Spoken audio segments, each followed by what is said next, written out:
Detroit, Michigan. The Motor City, Motown. America's city of wheels and the auto racing capital of North America.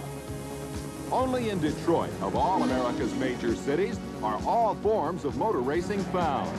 At nearby Michigan International Speedway, thousands of spectators each year thrill to the thundering NASCAR stock cars, the world-class road racers of the IMSA GT Series, and 200-mile-per-hour Indy Championship cars.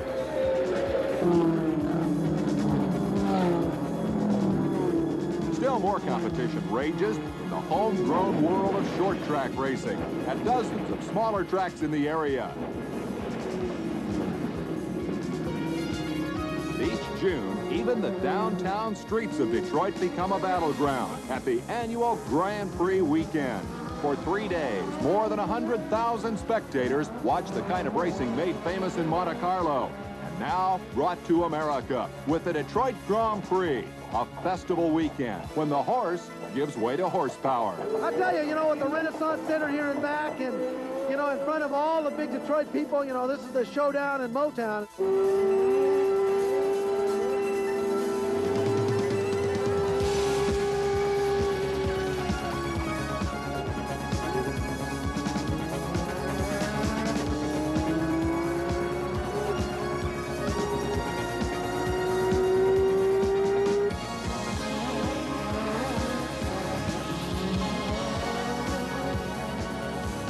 Starring at the Grand Prix are the cars and drivers from Formula One, the world's most prestigious form of motor racing.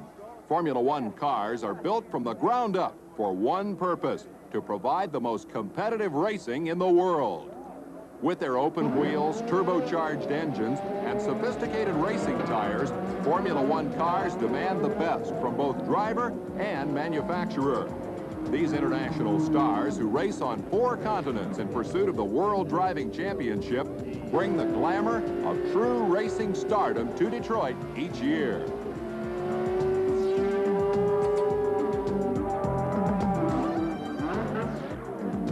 One of the products that undergoes continuing development and improvement, tires. Low-profile tires used on street cars are direct descendants of racing tires. Now, new advancements are being made with radial racing tires. Formula One rain tires are another example. The unidirectional tread design, engineered by Goodyear for racing speeds under wet conditions, now appears on tires available for street use. These tires offer a strong defense against hydroplaning, making everyday driving in the rain a less uncomfortable experience. Formula One cars of today are light years away from their beginnings. Nameplates like Bugatti and Maserati have long since passed into history, replaced by cars called Lotus, Brabham, and McLaren. The 1960s brought rear-engined race cars onto the track to stay. Drivers no longer sat upright as in the old roadsters, but drove in a reclining position surrounded by lightweight bodywork. The new cars brought with them improved aerodynamics and increased G-forces that make cornering hard work. Drivers like Dan Gurney, John Surtees, Bruce McLaren, Jochen Rindt, and Jack Brabham have pioneered technological advancements that were to change the face of racing. One such innovation, the aerodynamic wing. Quite large at first, designed to increase downward pressure on the cars in the turns, allowing faster cornering speeds. As the years passed, the cars changed, incorporating aerodynamics more and more into the overall design. Today, Formula One has become a worldwide proving ground for cars, drivers, and products, and a very expensive traveling festival. Fuel costs alone are staggering, with specially formulated 100-octane racing fuel costing $45 a gallon. Top drivers can earn $1 million a year, and the cost of contesting the 15-race series up to $10 million. But because the Grand Prix circus plays in all weather, on all manner of road conditions, and at extreme temperatures, Formula One represents a real-world laboratory in which new products, materials, and procedures can feel the heat of competition. The Detroit weekend also sees the manufacturers themselves fighting it out in the Sports Car Club of America Trans Am Series, a road racing series for sports sedans that sends American-built cars head-to-head against each other and cars from across the seas. Trans Am driver Paul Newman was on hand in Detroit, showing the same class on 2 wheels as he does on 4. In the Trans Am, American manufacturers test new products under fire, products that will later appear on cars driven by the consumer. Few forms of testing can match the rigors of professional road racing, and few forms of racing can match the Trans Am for brutal, hard-nosed competition. We're using spark plugs now that the public will have shortly. Got new oil filters that the public now has that were developed through the racing program. Also air cleaners and things like that. So I think, you know, Motorcraft is a perfect example of a company that can gain from motor racing and the general public gains. The Trans Am heritage is a rich one, beginning in the 60s, when America's love affair with cars was at an all-time high. It was a time when the Beach Boys sang Little Deuce Coupe and California Girls, while Frankie and Annette frolicked in the surf at Malibu. In Detroit, automobiles called pony cars were the rage, and competition in the showroom led to competition on the road courses.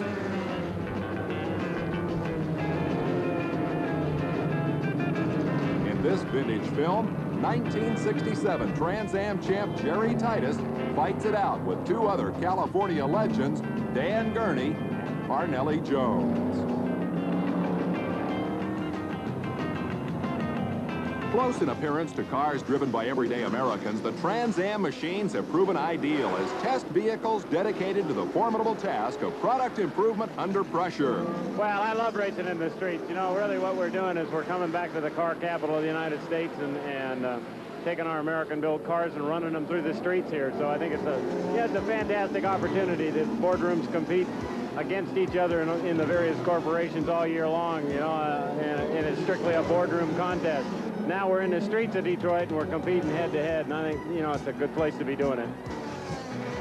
More and more corporations are testing their products in the punishing arena of road racing, putting their names and their products on the line, week in and week out, in front of thousands of race goers and millions of television viewers.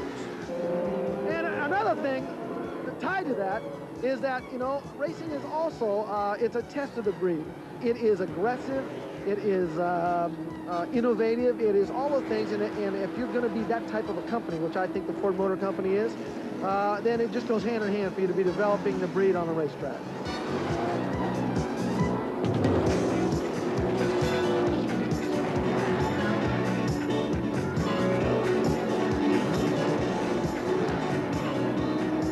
But despite racing's many contributions to product advancement, what remains the only real goal of the real racer?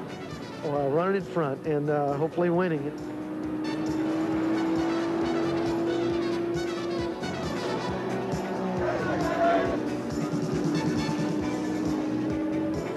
Winning.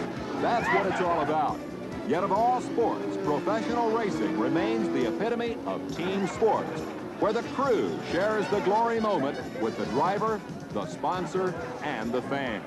And in the case of Detroit, with an entire city that for one afternoon in June becomes the capital of the racing world.